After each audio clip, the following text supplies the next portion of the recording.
আসসালামু আলাইকুম, স্বাগত জানাচ্ছি আরটিভির দুপুরের সংবাদে। আপনাদের সঙ্গে থাকছি আমি রিদওয়ানা বিনতে জলিল। মুসলিম উম্মার শান্তি এবং সমৃদ্ধি কামনা করে আখেরি মোনাজাতের ভেতর দিয়ে শেষ হলো বিশ্ব ইজতেমার প্রথম পর্বের প্রথম ধাপ। তুরাগ তীরের ইজতেমা মাঠ এবং সংলগ্ন সড়কগুলোতে জড়ো হওয়া লাখো ধর্মপ্রাণ মুসল্লি এই মোনাজাতে অংশ নেন। দেশ, জনগণ এবং নিকটজনের কল্যাণ কামনা করেন, দোয়া করেন। মোনাজাত পরিচালনা করেন মাওলানা জুবায়ের। শাকিবুর রহমানের রিপোর্টে বিস্তারিত থাকছে।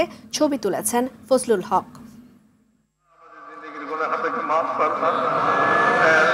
আমিন আমিন ধ্বনিতে মুখর টঙ্গীর ইজতেমা ময়দান ও এর আশপাশের এলাকা। যতদূর চোখ যায় শুধুই মানুষ আর মানুষ। ইজতেমার ময়দান ছাড়িয়ে মুসল্লির ভিড়ে তখন আশপাশের সব রাস্তা ও বাসাবাড়ির ছাদ ছয়লাভ।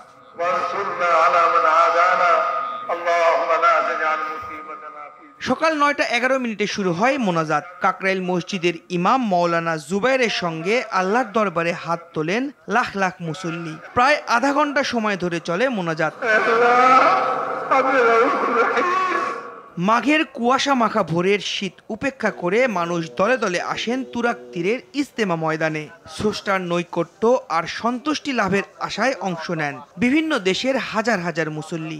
আল্লাহ পাক যেন আমাদের গুনাহ মাফ করে, সবাই আল্লাহ যেন সবার জন্য মাফ করে দেয়, এর জন্য সবার জন্য দেশটা যেন ভালো করে। সকল মুসলমানের জন্য, নিজের আত্মীয় স্বজনের জন্য, প্রয়োজন পরিবার সবার জন্য দোয়া চাইছি। দিনকে প্রচার করা যায় এবং সার্বিক জীবনের সর্বক্ষেত্রে যাতে দিন প্রতিফলিত হয়। সারা পৃথিবীর মুসলমানদেরকে এক কাতারে সামিল হয়ে সমস্ত রকমের জুলুম, অন্যায় এবং সন্ত্রাসের বিরুদ্ধে লড়াই করতে পারে। লাখো মুসল্লির সাথে আল্লাহকে রাজি খুশি করতে মোনাজাতে অংশ নিয়েছেন নারীরাও। আল্লাহর কাছে মাপ চাই যে জীবনে অনেক গুনাহ করছি, এটা 10 জনের উসিলায় আল্লাহ যেন আমাদের গুনাহ মাফ করে সবার। শুধু আমাদের না, যারা আছে তাদের সবাইকে যেন মাফ করে।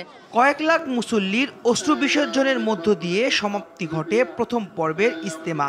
মুসল্লিরা ইসলামের শান্তির বাণী প্রচারে সারা বিশ্বে ছড়িয়ে পড়বেন।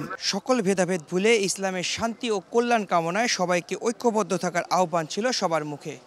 শাকিবুর রহমান, আরটিভি, টঙ্গী, গাজীপুর। বিশ্ব ইজতেমার কারণে সড়ক এবং রেলপথের পাশাপাশি নৌপথে এবং মানুষের চাপ বেড়েছে। এ বিষয়ে বিস্তারিত জানাতে টঙ্গী থেকে সরাসরি যুক্ত হচ্ছেন সহকর্মী তরিকুল ইসলাম তারেক। ইজতেমার মোনাজাতের পর খুব স্বাভাবিকভাবেই যার যার গন্তব্যে ফিরে যাবার জন্য ঢল নামে রাস্তায় বা সব যানবাহনগুলোতে। আপনার কাছ থেকে একটু পরিস্থিতি জানতে চাই এই মুহূর্তে।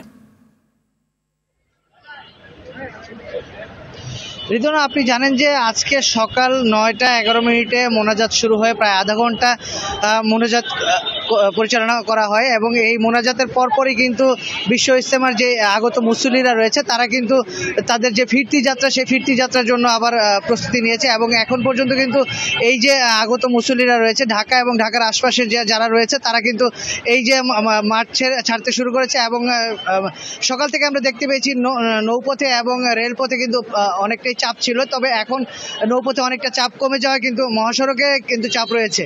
তো মহাসড়ক থেকে দিয়ে কিন্তু যে মুসল্লিরা রয়েছে তারা কিন্তু যে যেখানে যেভাবে পারছে তারা কিন্তু তাদের গন্তব্যে পৌঁছার চেষ্টা করছে এবং 3 পর্বের ইজতেমা হওয়ার কারণে কিন্তু আমরা দেখতে পেয়েছি যে এবার মুসল্লিদের চাপটা অনেকটাই কম ছিল এবং এতে করে সকলেই কিন্তু স্বস্তি প্রকাশ করেছে এবং আগত মুসল্লিরা কিন্তু চলাচল করতে পেরেছে খুব নির্বিঘ্নে এবং আইনশৃঙ্খলা পরিস্থিতিও কিন্তু খুব স্বাভাবিক ছিল এবং খুব সুষ্ঠুভাবে কিন্তু এই ইজতেমা কার্যক্রম পরিচালনা হয়েছে এবং আইনশৃঙ্খলা বাহিনী যে বিষয়টি জানিয়েছে তাদের নিরাপত্তার কোনো ঘাটতি ছিল না এবং কোনো রকমের ফুটপাত কিন্তু তারা বসতে দেয়নি। তবে গতকাল রাত থেকে আমরা দেখতে পেয়েছি যে মুসল্লিরা কিন্তু মোনাজাতে অংশগ্রহণ করার জন্য রাত থেকে কিন্তু সড়ক, মহাসড়ক এবং আশপাশের গলি এবং বাসার বিভিন্ন ছাদে কিন্তু তারা অবস্থান নিয়েছে এবং আজকে সকাল সকাল মোনাজাত অংশগ্রহণ নেওয়ার জন্য তাদের এই প্রস্তুতি ছিল। তো সবকিছু মিলিয়ে বলা চলে যে আজকে এই ইজতেমার যে প্রথম পর্বের যে প্রথম ধাপের যে কার্যক্রম সেটি কিন্তু খুব সুষ্ঠুভাবে সম্পন্ন হয়েছে এবং কোনো রকমের বিশৃঙ্খলা ছাড়াই কিন্তু আজকে কার্যক্রম শেষ হয়েছে এবং আগামীকাল 3 তারিখ থেকে কিন্তু বিশ্ব ইজতেমার যে প্রথম পর্বের যে দ্বিতীয় ধাপ সেটি কিন্তু শুরু হবে এবং 5 তারিখে আখিরি মোনাজাতের মাধ্যমে সুরায়ে নিজামের যে কার্যক্রম সেটি কিন্তু সম্পূর্ণভাবে শেষ হবে এই বছরের জন্য। তো এই ছিল আমার কাছে সর্বশেষ তথ্য। তারেক, ধন্যবাদ আপনাকে। প্রথম পর্বের ইজতেমায় পরিবারের সদস্যদের সঙ্গে নিয়ে আখেরি মোনাজাতে অংশ নেন অনেকেই। মোনাজাত শেষে দুর্ভোগ নিয়ে বাড়ি ফিরছেন মুসল্লিরা। টঙ্গী ইজতেমা ময়দানের আশেপাশে যান চলাচল ছিল নিয়ন্ত্রিত। নিয়ম না মেনে ট্রেনের ছাদে যাত্রা করছেন অনেকেই। নিহার নন্দীর ক্যামেরায় বিস্তারিত জানাচ্ছেন সুফিয়ান ফারাবি। ঘড়ির কাঁটায় তখন ভোর ৬টা। পূর্ব আকাশে সূর্য উঠেছে মাত্র। তখন থেকেই আখেরি মোনাজাতে মহান সৃষ্টিকর্তার কাছে আরজি জানাতে ইজতেমা ময়দানের দিকে ছুটতে থাকেন ধর্মপ্রাণ মুসলমানরা। গণপরিবহন ও যানবাহন নিয়ন্ত্রিত থাকায় কয়েক কিলোমিটার পায়ে হেঁটে গন্তব্যে পৌঁছান তারা। মহান আল্লাহর দরবারে ইহকালীন শান্তি ও পরকালীন মুক্তির প্রত্যাশা করেন সকলেই। ভাই বোনরা মারা গেছে, তাদের জন্য আমরা দোয়া করব, আর পরিবেশটা যাতে ভালো হয় এটার জন্যই দোয়া করব। স্বৈরাচার সরকার চলে গেছে, এতে আমাদের অনেক শান্তি, আর মুসলমান হিসেবে আমাদের এটাই চাই, মানে আল্লাহর কাছে ভালো চাই। এই দেশের শান্তির জন্য আমরা দোয়া করব এবং আমাদের ভবিষ্যতে যেন মৃত্যুর পরে আখেরাতে ভালো কিছু পেতে পারি, সেই বিষয়টা নিয়ে দোয়া করব। আখেরি মোনাজাত শেষ হতেই আবারও পায়ে হেঁটে নিজ নিজ গন্তব্যের পথে ছুটে যান মুসল্লিরা। আল্লাহ যদি কবুল করে, আল্লাহর কাছে আমরা প্রার্থনা করছি এই বিশ্ব ইজতেমা থেকে আমরা দোয়া মুক্তি করার জন্য এবং দেশের ভালোর জন্য, চলার জন্য, সবকিছু এই দেশের করার জন্য আমরা সবার কাছে আপনার কাছে দোয়া এবং করছি। পায়ে হেঁটে আসতে কোনো অসুবিধা হয় না ইনশাল্লাহ। এখানে আইনশৃঙ্খলা বাহিনী অত্যন্ত সহযোগিতা করছে, আমরা এই ইজতেমা মাঠে আসতে পারিছি। আইসি কোনো সমস্যা নেই, আল্লাহর রহমতে ভালোভাবে মনোযোগ ধরলাম, সব একসাথে মনোযোগ ধরলাম, ভালো লাগলো।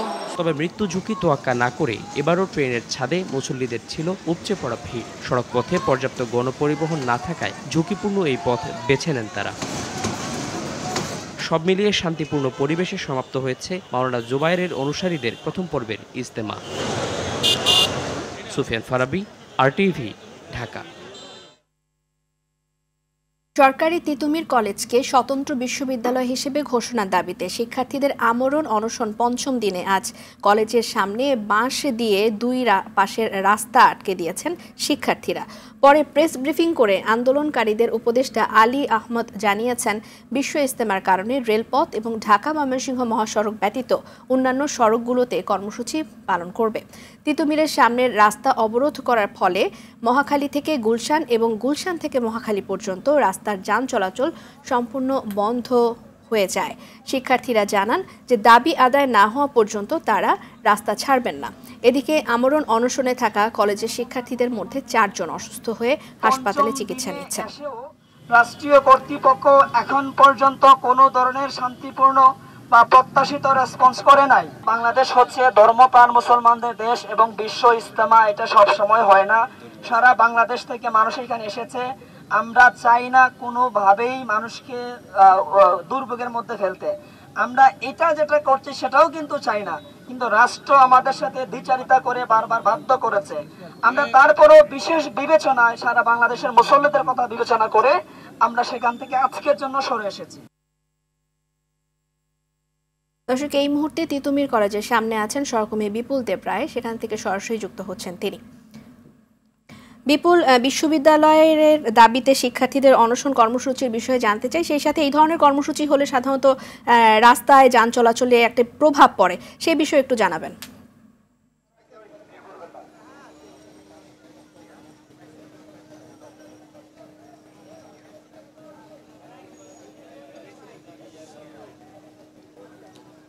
ঋতুবনা, আসলে এখানে কিন্তু সকাল থেকে কিন্তু আমরণ যে অনশন সেটা কিন্তু চলছিল এবং বিগত 4 দিন আগেও চলেছিল। মানে আজকে পঞ্চম দিনের মতো তিতুমির কলেজের সামনে শিক্ষার্থীরা কিন্তু জড়ো হয়েছে এবং আজকে জানেন যে ইজতেমার যে আখেরি যে মোনাজাত, সেই মোনাজাতের উপলক্ষে তারা কিন্তু কিছুটা সকালবেলা একটু শীতল করেছিল তাদের আন্দোলন এবং আমরা বেলা বাড়ার অর্থাৎ 12টার দিকে আমরা দেখতে পেয়েছি যে আন্দোলনরত শিক্ষার্থীরা তারা কিন্তু আমরণ অনশনে যেটা চালাচ্ছিল সেটা চলছে এবং সেই সাথে সড়ক অবরোধ করা হয়েছে, অর্থাৎ মহাখালী গুলশান পথে, যেগুলো আপনাদের মাধ্যমে অর্থাৎ আপনার মাধ্যমে দেখানোর চেষ্টা করব যে আসলে যারা আমরণ অনশনে আছেন যা শিক্ষার্থীরা তারা কিন্তু অসুস্থ হয়ে পড়েছেন। আপনার মাধ্যমে আরেকটা বিষয় জানাতে চাই, সেটা হচ্ছে আপনাকে বলতে চাই যে আসলে যারা এখানে আমরণ অনশন দায়িত্ব আজ করছেন তারা কিন্তু বেশ কিছু অসুস্থ হয়ে পড়েছে বলে আমাদেরকে এমনটা জানিয়েছেন কর্তব্যরত চিকিৎসক। কিছুক্ষণ আগেই কিন্তু এখানে একজন সরকারি একটা হাসপাতালের একজন ডক্টর রাসেল নামে একজন মেডিকেল অফিসার আসছিলেন এবং তিনি কিন্তু এসে এখানে যারা আন্দোলন করছেন বা অনশন করছেন তাদের চিকিৎসার খোঁজ খবর নিয়েছেন। তিনি বলেছেন যারা আছেন তারা কিন্তু খুবই অসুস্থ অবস্থায় আছে, তবে তার মধ্যে 3 জন খুবই গুরুতর অসুস্থ এবং উনি বলেছেন তাদেরকে হাসপাতালে যদি ভর্তি করা না হয় তাহলে কিন্তু যে কোনো ধরনের একটা বিপদ হতে পারে, এমনটা আমাদেরকে জানিয়েছেন। সেই সাথে তিনি বলেছেন যে আসলে এই যে আমরণ যে অনশনটি পালন করছেন সেই আমরণ পালন করার কারণে কিন্তু তাদের শরীরের নানা রোগে আক্রান্ত হওয়ার সম্ভাবনা রয়েছে, ঝুঁকি রয়েছে। তাই তাদেরকে পরামর্শ দিয়েছেন যে অতি দ্রুত সময়ের মধ্যে তাদেরকে যাতে হাসপাতালে ভর্তি করা হয়। সেই সাথে আরেকটি বিষয় আপনাকে জানিয়ে দিতে চাই, সে এখানকার যে উপদেষ্টা রয়েছেন, ছাত্র উপদেষ্টা, তিনি বলেছেন যে আসলে এই আন্দোলন চলতে থাকবে এবং এই দাবি মেনে না নেওয়া পর্যন্ত চলতে থাকবে। আমরা যতটুকু জানতে পেরেছি বিকাল 4টা নাগাদ তারা কিন্তু গুলশানের যে সড়কটি রয়েছে সেটি অবরোধ করার একটি তাদের চিন্তাভাবনা রয়েছে। অর্থাৎ পরিস্থিতি যদি এর মধ্যে যদি শান্ত না হয়, সরকারের পক্ষ থেকে যদি দাবি মেনে নেওয়া হয়, তাহলে গুলশানের যে সড়কটি রয়েছে সেটি অবরোধ করার একটি তথ্য আমাদের কাছে এসেছে। তো রিদওয়ানা, এই ছিল আমার কাছে তিতুমির কলেজ থেকে সর্বশেষ তথ্য। বিপুল, আপনাকে ধন্যবাদ। সুচিকিৎসা এবং পুনর্বাসনের দাবিতে ফের সড়ক অবরোধ করেছে বৈষম্য বিরোধী আন্দোলনের আহতরা। এতে আগারগাঁও থেকে শিশু মেলা লিংক রোডে যান চলাচল বন্ধ রয়েছে। আহতদের অভিযোগ, প্রতিশ্রুতি পূরণ না করায় পুনরায় সড়ক অবরোধে বাধ্য হয়েছেন তারা। দাবি আদায় না হওয়া পর্যন্ত অবস্থান কর্মসূচি রাখার হুঁশিয়ারি তাদের। মাহিন আরাফাতের রিপোর্ট, জানাচ্ছেন জাহিদ রহমান। সুচিকিৎসা ও আর্থিক সহায়তা না পাওয়ায় নভেম্বরের মাঝামাঝিতে পঙ্গু হাসপাতালের সামনে সড়ক অবরোধ করে বিক্ষোভ করেন জুলাই আগস্ট আন্দোলনে আহতরা। এরপর বৈষম্য বিরোধী ছাত্র আন্দোলনের সমন্বয়ক ও উপদেষ্টাদের সমঝোতায় তারা 15 ঘন্টা পর সড়ক ছেড়ে হাসপাতালে ফিরে যান। এর প্রায় 1.5 মাস পর আবারও সড়ক অবরোধ করেছেন আহতরা। প্রথমে পঙ্গু হাসপাতালের সামনে এবং পরে শিশু মেলার সামনে সড়ক অবরোধ করে আন্দোলনকারীরা। তাদের অভিযোগ, প্রতিশ্রুতি অনুযায়ী স্বাস্থ্য কার্ড, আর্থিক সহায়তা কোনো সুবিধা দেওয়া হয়নি তাদের। আমাদের উপদেষ্টারা আমাদেরকে যতটুকু আশ্বাস দিছে এটা আমাদের কিছুই বাস্তবায়ন করে নাই। এখন পর্যন্ত অধিকাংশ লোক পোলাপান হসপিটালে ভর্তি, কানা হয়ে গেছে, ল্যাংরা হয়ে গেছে। এদের জন্য কি করছে? চিকিৎসা বিলম্ব হওয়ায় অনেকের চোখ স্থায়ীভাবে নষ্ট হয়ে গেছে উল্লেখ করে তারা বলেন, আহতদের সুচিকিৎসা নিশ্চিত করতে হবে, পাশাপাশি পুনর্বাসন ও রাষ্ট্রীয় মর্যাদা দিতে হবে। আমাদেরকে তো তারা অতি ফাস্ট আমাদের ট্রিটমেন্ট করা উচিত ছিল। আমার চোখ আজকে নষ্ট হয়ে গেছে, আমি এই চোখে আর দেখবো না কখনো। যেই বৈষম্যের জন্য আমরা এত কিছু করলাম, এখন আমরা নিজেরাই বৈষম্যের শিকার হইতেছি। যারা আছে চোখ গেছে, একটা নষ্ট হয়ে গেছে কিন্তু চোখ আরেকটা আছে, চিকিৎসা করলে ঠিক করা যাবে, কিন্তু ওইটা আমাদের উদ্যোগ নিচ্ছে না, বাইরে পাঠাচ্ছে না। এবং দ্বিতীয় কথা হচ্ছে আমাদের পুনর্বাসন, তৃতীয় কথা হচ্ছে আমাদের রাষ্ট্রীয় মর্যাদা। সড়ক অবরোধ নিয়ে মিশ্র প্রতিক্রিয়া জানিয়েছেন ভোগান্তিতে পড়া চলাচলকারীরা। তারা তো আন্দোলনের জন্য করছে, এটা তো সঠিক, ওদেরকে এটা নিয়ে যে ফাঁকা করে অবশ্যই ওদেরকে বুঝিয়ে দেওয়া দরকার। ভাই সকাল থেকে 1 ঘন্টা ধরে ঘুরতেছি, আমি এখানে ঢুকতে পারতেছি না। আমি এই হসপিটালে, শিশু হাসপাতালের ডাক্তার। পরিসংখ্যানে যাব বাবা, বুঝো না, সেই সাভার থেকে আসছে, আমার জানটা বের হয়ে যাচ্ছে। দাবি আদায় না হওয়া পর্যন্ত কর্মসূচি চালিয়ে যাওয়ার হুঁশিয়ারি দেন আহতরা। যতক্ষণ আমাদের দাবি না মানবে ততক্ষণ আমাদের আন্দোলন চলবে। জাহিদ রহমান, RTV, ঢাকা। ফের অস্থির সয়াবিন তেলের বাজার। ভোক্তাদের জিম্মি করে রমজানের আগেই দাম বৃদ্ধির পায়তারা চলছে। কারণ দোকানে মিলছে না চাহিদা মতো। বিক্রেতারা দাবি করেছেন প্রয়োজনের মাত্র 1/4 পাচ্ছেন তারা। সঙ্গে বাধ্যতামূলকভাবে কিনতে হচ্ছে আটা, ময়দা, সুজি। আর এই নিয়ে নাখোশ ভোক্তারাও। তবে মেঘনা গ্রুপ জানিয়েছে তেলের কোনো সংকট নেই। বিশ্লেষকরা বলছেন যে তেলের বাজারে প্রতিযোগিতা কম থাকায় ফায়দা নিচ্ছে কোম্পানিগুলো। সেলিম মালিকের রিপোর্ট। গেল নভেম্বরে সয়াবিন তেল ছাড়া রান্না করতে হয়েছে অনেক ভোক্তাকে, কারণ বাজার থেকে উধাও করে ফেলা হয়েছিল তেল। 9 ডিসেম্বর বাণিজ্য মন্ত্রণালয় দাম 8 টাকা বৃদ্ধি করলে বাজার স্বাভাবিক হয়। দাম বৃদ্ধির 1 মাস যেতে না যেতেই ফের দেখা দিয়েছে সয়াবিন তেল সংকট। আমার লাগবে প্রত্যেকদিন 20 কার্টন তেল, আমি পাচ্ছি 5 কার্টন তেল। প্রত্যেকবার কোম্পানি দাম বাড়ানোর আগে এভাবে সরবরাহ কমায়। গায়ের দাম হলো 850 টাকা, 52 টাকা, আমরা 850 করে কিনতে হয়। কিনে ওই কাস্টমার যে দামে কিনে ওটাই বিক্রি করতে হয়। এমন বাস্তবতায় তেল সরবরাহকারী প্রতিষ্ঠানগুলোর কাছে নিজেদের জিম্মি ভাবছেন ভোক্তারা। কিছুক্ষণ আগে বলতেছে তেলের সাথে অন্য সদাই নিতে হবে, আর শুধু তেল বিক্রি হবে না। এরা বলতেছে আমাদের পরিচিত লোক আছে, এরা অন্য সদাই নেয়, সদাই লোক আমরা তেল দিতে হবে। রাজধানীর মৌলভীবাজারের পাইকারি ব্যবসায়ীরা বলছেন তারাও পাচ্ছেন না পরিমাণ মতো। মার্কেটে এসো দিয়ে রাখছে, বাট মাল সাপ্লাই দিতে পারতেছে না। এটা যদি ঠিক না করে সিটি মিল, তাইলে আপনার হয়তোবা রমজানে গিয়ে ঘাটতি হইতে পারে। তবে মেঘনা গ্রুপের দাবি চাহিদা মাফিক তেল রয়েছে তাদের হাতে, রমজানেও সংকট হবে না। প্রতিদিনই আমাদের প্রায় 1500-2000 টনের মতো ডেলিভারি যাচ্ছে। পাইপলাইনে যে পরিমাণ আমাদের আছে, যেটা অন্য বছরের চেয়েও অনেক বেশি আছে। রমজান কেন্দ্রিক আমাদের দেশের কনজিউমাররা কোনো ধরনের সমস্যা পড়বে না। বিশেষজ্ঞদের মতে বারবার ব্যবসায়ীদের ফাঁদে পা দিচ্ছে সরকার। আর্টিফিশিয়াল ক্রাইসিস করে জিম্মি করে সাপ্লাই বন্ধ করে যখন দাম বাড়ানো যায়, তখন কিন্তু ব্যবসায়ীরা বারবার এই পদ্ধতিটা ব্যবহার করতেছে। তো এটাতে আসলে নতি স্বীকার করার কারণে আমরা ভোক্তা হিসেবে সোয়াবিন তেলের বাজার আমরা ঠকতেছি। আমাদের দেশে এখন 8টার মতো এডিবল অয়েল রিফাইনারি চালু আছে। গত কয়েক বছর আগে এটা ছিল 30টা এই সংখ্যা। এই কম্পিটিশন রাখার জন্য 30টা নয়, 50টি নয়, 100টি অয়েল মিল যদি আসে, আমাদের ক্ষতি কি? তেলের বাজার আর আমদানি নির্ভর নয়, দেশে উৎপাদিত তেলে চাহিদা মেটানো সম্ভব বলে মনে করেন এই কৃষি বিশেষজ্ঞ। সরিষা, সানফ্লাওয়ার আর পেরিলা তেলগুলোকে একটু যেন লাভজনক করা যায়, তাহলে দেখা যাবে সয়াবিনটা আসবে না। সয়াবিন যারা ইম্পোর্ট করে তারা খুব শক্তিশালী সিন্ডিকেট আছে, সেটা ভাঙতে হবে এবং সরকারি পারে সেটা ভেঙে দিয়ে আমাদের দেশে উৎপাদন হয় যে তেলগুলো, সেগুলোকে যদি প্রমোট করে তাহলে কিন্তু আমরা ঘুরে দাঁড়াবো। সেলিম মালিক, RTV, ঢাকা। যুক্তরাষ্ট্রে অনুষ্ঠেয় ন্যাশনাল প্রেয়ার ব্রেকফাস্ট অনুষ্ঠানে যোগ দিতে সন্ধ্যায় যুক্তরাষ্ট্রের উদ্দেশ্যে রওনা দেবেন বিএনপির মহাসচিব মির্জা ফখরুল ইসলাম আলমগীর ও দলের স্থায়ী কমিটির সদস্য আমির খসরু মাহমুদ চৌধুরী। বিএনপির মিডিয়া সেলের সদস্য শায়রুল কবির খান জানিয়েছেন, বিকেল 3টার দিকে এই দুই নেতা বাসা থেকে বের হবেন। ওয়াশিংটনে অনুষ্ঠেয় এই আয়োজনে যোগ দিতে গত 10 জানুয়ারি বিএনপির একটি প্রতিনিধি দলকে অংশগ্রহণের জন্য আমন্ত্রণ জানানো হয়। আমন্ত্রিতরা হলেন ভারপ্রাপ্ত চেয়ারম্যান তারেক রহমান, মির্জা ফখরুল ইসলাম আলমগীর এবং আমির খসরু মাহমুদ চৌধুরী। দলীয় সূত্র জানায়, অনুষ্ঠানে বিএনপির ভারপ্রাপ্ত চেয়ারম্যান তারেক রহমানের পক্ষ থেকে তার কন্যা ব্যারিস্টার জাইমা রহমান যেতে পারেন প্রেয়ার ব্রেকফাস্টে।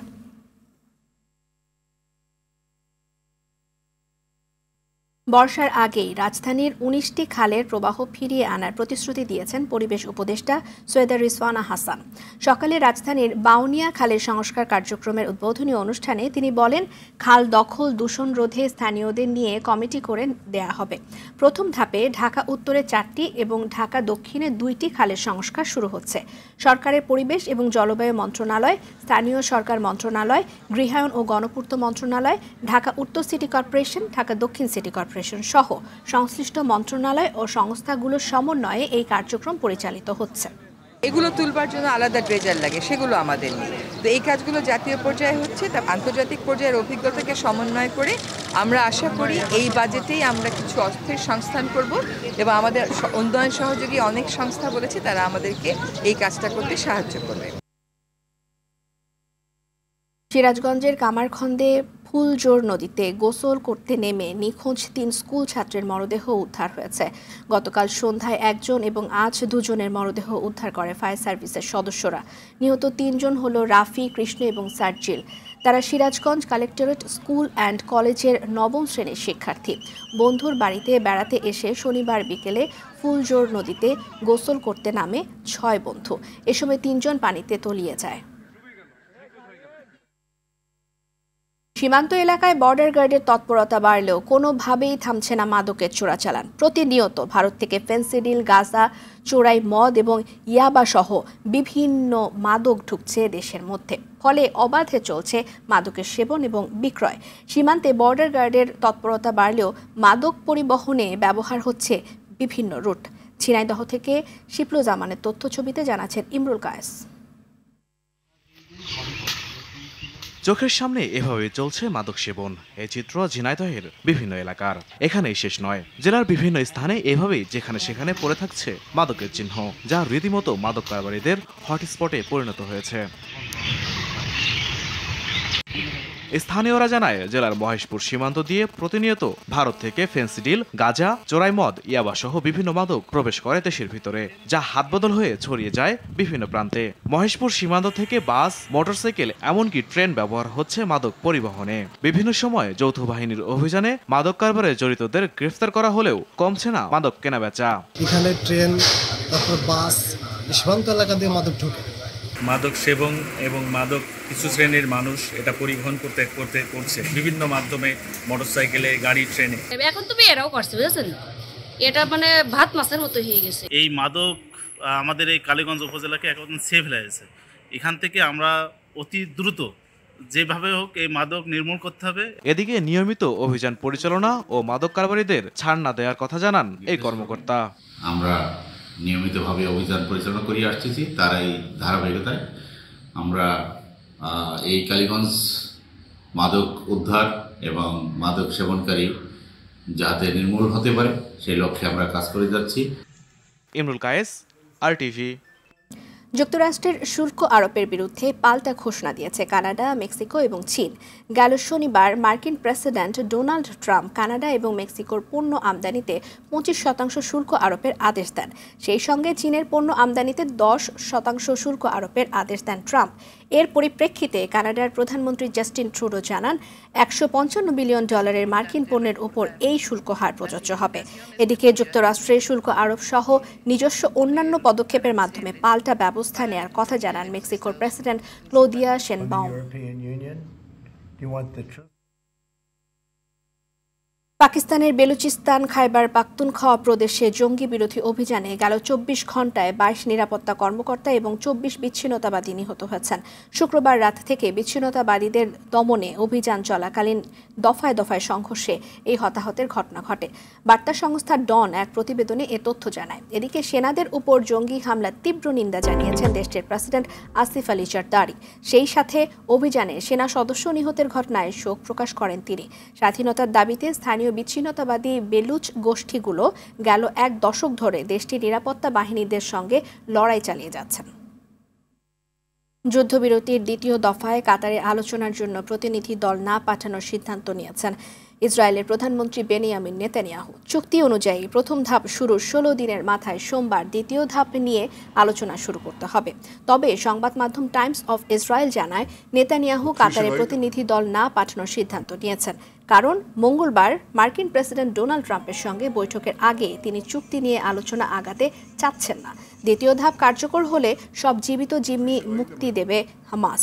অপরদিকে অসংখ্য ফিলিস্তিনি বন্দী মুক্তি দেওয়ার পাশাপাশি গাজা থেকে সব সেনা প্রত্যাহার করে নেবে ইসরায়েল। বাংলাদেশ প্রিমিয়ার লিগ ক্রিকেটের গ্রুপ পর্ব শেষে আজ একদিনের বিরতি। কাল থেকে শুরু হবে প্লে অফ। সেখানে এলিমিনেটর ম্যাচে খুলনা টাইগার্সের মুখোমুখি হবে রংপুর রাইডার্স। টুর্নামেন্টে টানা 8 জয়ে প্লে অফ নিশ্চিত করেছিল রংপুর, তবে শেষ 4 ম্যাচে হেরে পয়েন্ট তালিকার 3-এ নেমে যায় সোহানের দল। এদিকে টানা 2 জয়ে প্লে অফ নিশ্চিত করা খুলনা আছে দারুণ ছন্দে। মিরপুর শের-ই-বাংলা ক্রিকেট স্টেডিয়ামে ম্যাচটি শুরু হবে দুপুর 1:30টায়। দিনের অন্য ম্যাচে প্রথম কোয়ালিফায়ারে ফরচুন বরিশালের প্রতিপক্ষ চিটাগং কিংস। ম্যাচ শুরু সন্ধ্যা 6:30টায়। এই ম্যাচের জয়ী দল সরাসরি ফাইনাল খেলবে। হারলে সুযোগ থাকবে দ্বিতীয় কোয়ালিফায়ারে খেলার। দুপুরের সংবাদ এ পর্যন্তই। জেলা সংবাদ বিকেল 4:45টায় দেখার আমন্ত্রণ রইল। ধন্যবাদ সবাইকে।